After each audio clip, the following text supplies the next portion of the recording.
Enligt en rapport från det tyska forskningsinstitutet IZA har utomeuropeiska invandrare i Nederländerna en genomsnittlig nettokostnad på 167 000 euro per person under sin livstid, medan västerländska invandrare bidrar positivt med 42 000 euro. Studien visar att endast arbetskraftsinvandrare för vissa sektorer bidrar positivt ekonomiskt till värdlandet. Invandrare från icke-västliga regioner har högre arbetslöshet, vilket leder till lägre skatteintäkter och ökat beroende av socialbidrag. De använder sociala förmåner såsom barnbidrag och bostadsbidrag i högre grad än både infödda och västerländska invandrare, vilket belastar statsbudgeten. Dessutom är de överrepresenterade bland kriminella, vilket ökar belastningen ytterligare. Störst nettokostnad har invandrare från Afrikas horn och Sudan, medan störst nettobidrag kommer från invandrare från Danmark, Sverige och Finland. Och Riks har intervjuat forskaren Jan van der Beek om rapporten. Well, it's about the cost and benefits of immigration, fiscal cost and benefits, so for the treasury. For the Netherlands, it's based on data of all Dutch inhabitants, at that time 17 million people, at the individual level, information from tax forms or healthcare insurance companies or, education institutions like schools, primary schools, secondary schools. The study was updated in several respects. I wrote a book in Dutch for the general public, and I'm now writing an English version of that book. And that book for the general public, I went a bit further with the relationship between the culture of the immigrant group and the integration in Dutch society. So that's a little bit of this is put in this discussion paper.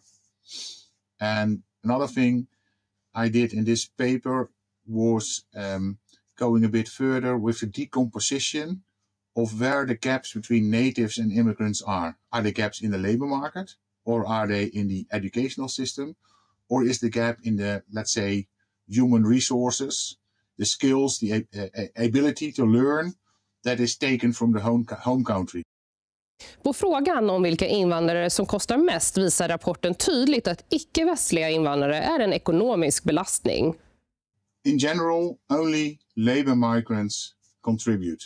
So when you only look at 4 different groups of immigrants, labor, study, family, and asylum migrants are very costly, family migrants are costly, study migrants are more or less budget neutral or cost a little bit, and labor migrants bring money to the country. They bring money to the treasury.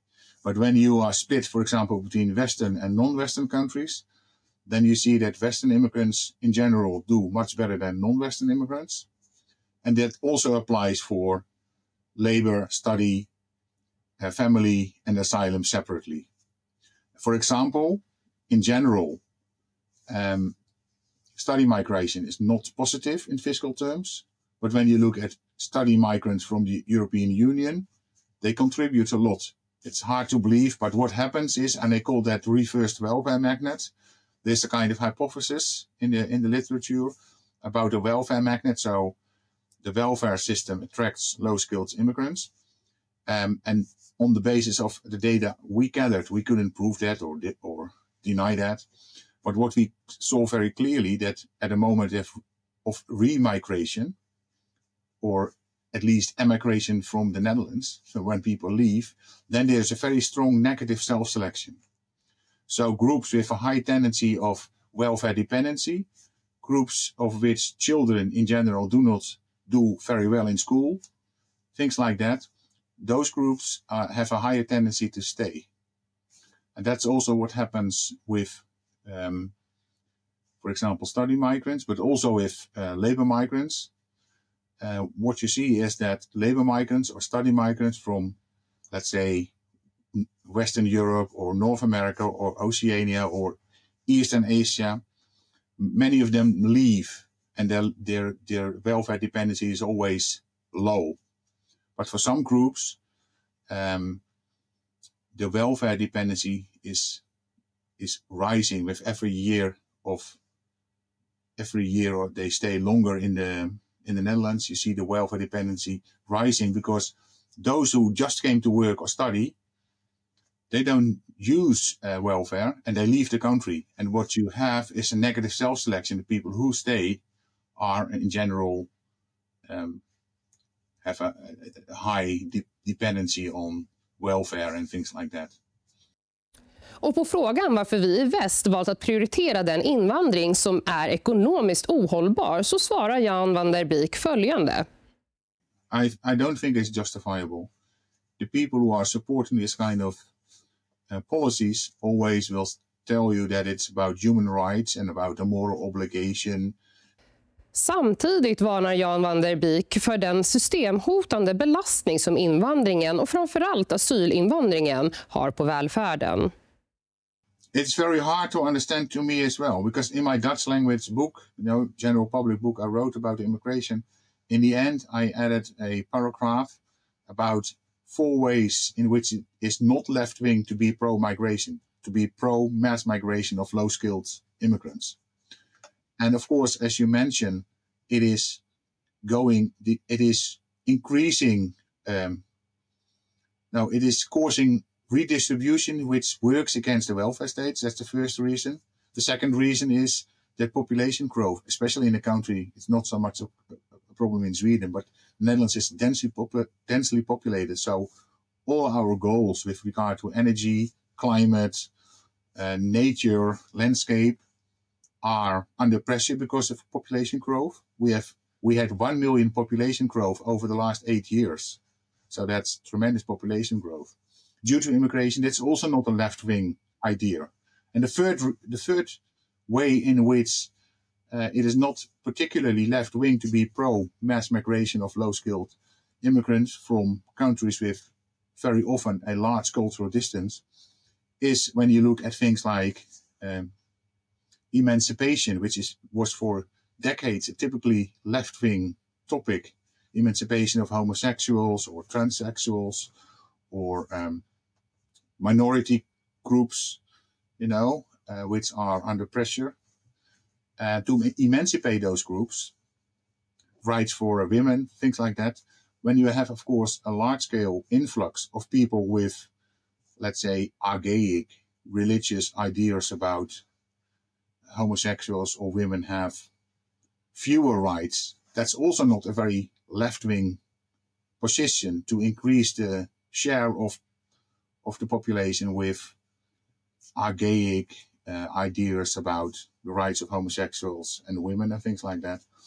And you could add many reasons why it is in particular not left-wing to be pro this kind of immigration. So to me, it's a riddle as well, why they are, also in the Netherlands, so stubbornly sticking to this ideology of mass migration. It probably has to do with left-wing people leaving the classical left-wing position of redistribution, of helping manual laborers, helping people in the workforce, helping low incomes, emancipating homosexuals and women. That they left that agenda behind, and they have a more international, footloose, anywhere perspective on the world, in which they are the cosmopolitan thinking people who can work everywhere. They're fluent in English. They're very well educated, and they can go anywhere, and they will find jobs anywhere. And they have this kind of international perspective, and they kind of lost touch with the old groups they were advocating the rights of homosexuals and all those other groups. They forgot about that, so they kind of lost their natural constituency, so to speak. And that happens, I think, in Denmark. Somehow the Social Democrats came to their senses in time, and they understood that strict migration policies would be necessary to protect unskilled labor, to protect the welfare state, etc. And they chose to be on the classical left-wing path, so to speak. But that's a kind of early exception. in many other countries. Also, I believe in Sweden, the socialists have been in power for over the last 80 years. They've been in power most of the time, but now they kind of, lost it. And now there's, as far as I'm informed, a central right government of I believe, coalition of 4 parties, but certainly not the left party. So somehow left-wing people have turned a blind eye to all the negative downside effects of immigration, and they stubbornly stick to this cosmopolitan view of, one worldism and open border ideology and things like that. På frågan om arbetskraftsinvandring menar Jan van der Beek att viss arbetskraftsinvandring är positiv om den är restriktiv och verkligen gäller nyckelkompetens. Men lågkvalificerad arbetskraftsinvandring kritiserar han. When we look at labor migration, we really must separate between the real high-end labor migration, really high-skilled people. For example, for ASML, is my classic example, ASML in the Netherlands, chip machine factory. They really need the best and brightest from all over the world. And when you look at the number of pupils in the school system with really high IQs, that's a small percentage in the Netherlands, of course, like everywhere else. So you probably need to harvest the real high-end talents from all over the world. So I would say that's, I think, a positive kind of type of immigration. And it's also contributing tremendously to our wealth. But it's very selective, and that's about probably thousands of people, but not more. Then, for example, when you look at the example of the Netherlands, we have a lot of this kind of low-skilled immigration of the taxi driver, bus driver, harvester kind of people, dishwashing, distribution centers, etc., etc. I think that is not a positive form of labor migration for several reasons. First of all, those people in general, they don't earn much, below average. Their productivity is below average, so they kind of reduce the average productivity in the country, and makes you, in the long term, it makes you poorer. When you import that kind of labor, in the long term, you become a low-wage country. So that's not a smart strategy. It also is reducing the level of innovation. If a certain type of labor is very scarce, employers will have to look at other solutions and probably replace manual labor for machines or robots or things like that. So I think it's smarter to, maybe you need some labor migration, but it's smarter to reduce it as much as possible and let the labor market do its work. And people tend to forget that labor migrants don't come alone. There's always, let's say, 30% family migration as well. And family migration is not a very positive form of migration. In general, that's very costly for the Dutch state as well. With a few exceptions, for example, immigrants from Scandinavia or the English islands, that's positive family migration. They contribute in general, I think, due to high labor participation of women and things like that.